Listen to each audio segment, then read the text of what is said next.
Hello guys and welcome to my new video. My voice is a little disturbed because I've been to karaoke this weekend, so in case you're wondering why I sound like a pirate, there you have it. And yeah, this time I wanted to talk a little bit about my art journey in general and what I've done all these years, basically, art-wise, of course. Also, yeah, and having my Leo painting in the background, my speed painting. Hope you enjoy it. Let's go. So I started digital painting when I was really young. I remember back then I saw in a magazine that they talked about tablets, and I was really excited for it. I don't know why, but it just amazed me back then. You could paint on the computer, have all the colors you want, you can choose whatever, you don't need to buy new supplies all the time. And for me, it was just so amazing to have all these possibilities. And yeah, so I've got my first tablet when I was 12 years old. And of course, at the beginning, I had a really small one. I think it's actually for signing, for autographs. It wasn't really meant for drawing, but my dad didn't wanted me to buy anything else. So yeah, anyway, I had my first little tablet, and yeah, I started with paint. I know. And then I worked in GIMP for a long time. And at some point in my life I started using Photoshop. Then I had Paint Tool Sai, which I loved for a long time. And yeah, then I came back to Photoshop, working with that for many years. And now, these days, I do work with Clip Studio Paint the most. And of course, I have Procreate for my iPad. To be honest, I don't use my iPad that much though. Just when I'm in bed or on the road. I love working on the computer, just because I'm used to it, I guess. And yeah. This is how I've got into painting. I was in drawing, actually. I started drawing before doing the paintings. And yeah, I had my tiny tablet. Was really amazed by manga and anime art. However, that was not what I started with. Because when I started with digital drawing, it was really different for me. It was really, really difficult for me at the beginning compared to traditional art. Because I had like the separate screen from my tablet, and I had to get used to this whole thing. So yeah, took me some months actually to get really used to it, and it was so difficult to me that I said, oh man, little me said, drawing manga is too hard like this, let's do Sonic instead. And for some reason I ended up doing a lot of Sonic art, and I did that for years. It became my comfort zone, and I just enjoyed it so much, and I posted all my stuff on DeviantArt. Back then I called myself Indie Peep Peep. So silly. I don't know, I think my cousin came up with that nickname.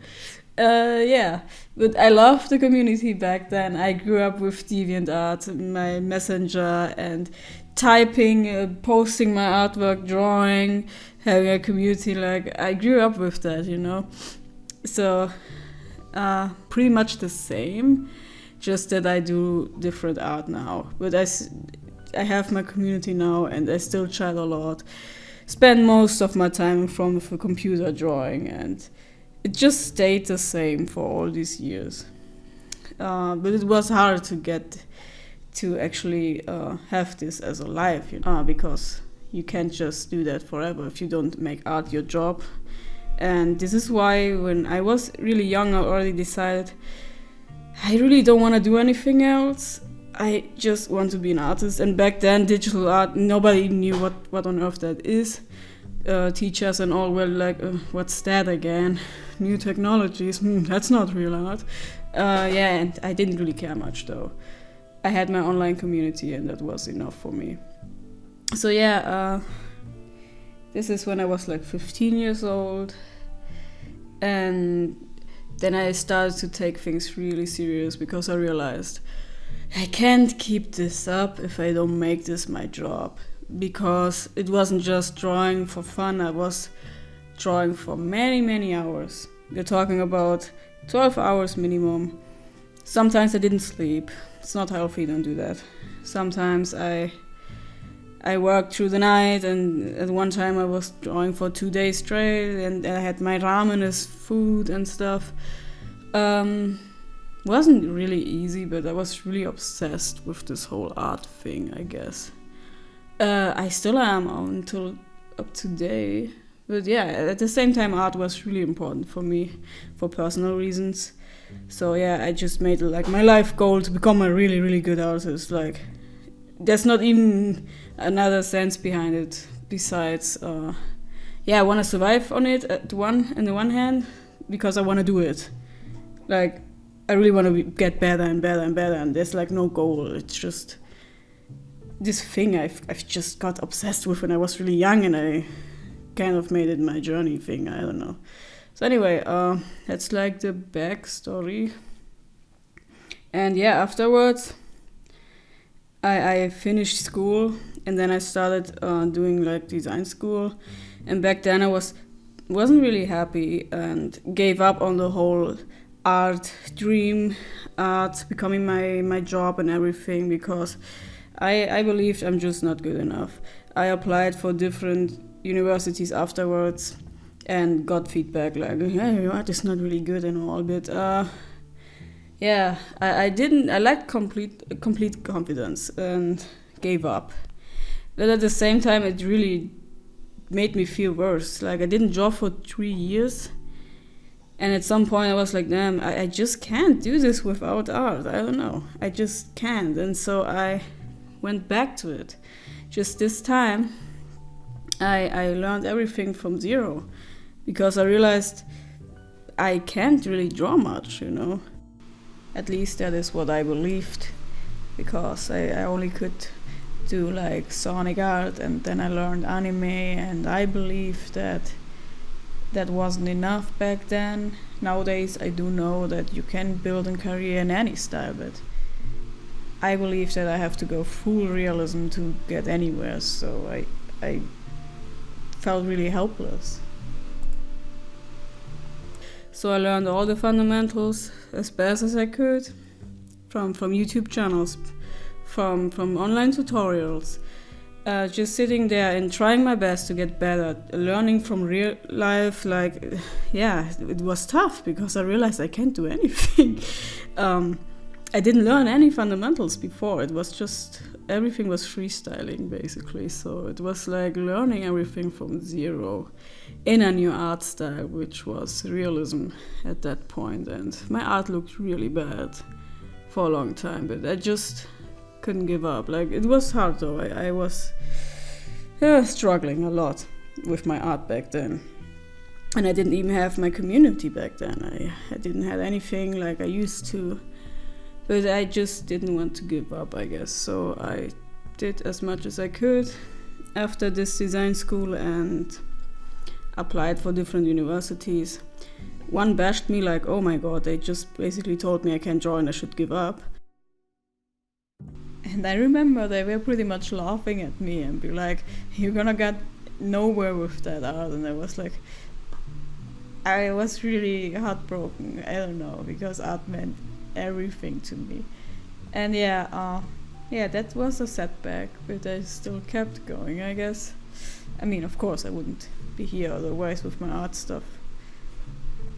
And I also made like this huge project for this university specifically, with a lot of drawings just for that. And I worked for months next to my finals, like at the same time. And I remember I didn't have much sleep, and all I've got as feedback is you suck, give up. And yeah, but to be honest, I wasn't really good with realism and all, but you can still develop skill, you know. It's something you can learn. It's not that you're born with it. So, and I wasn't that bad either. It was okay.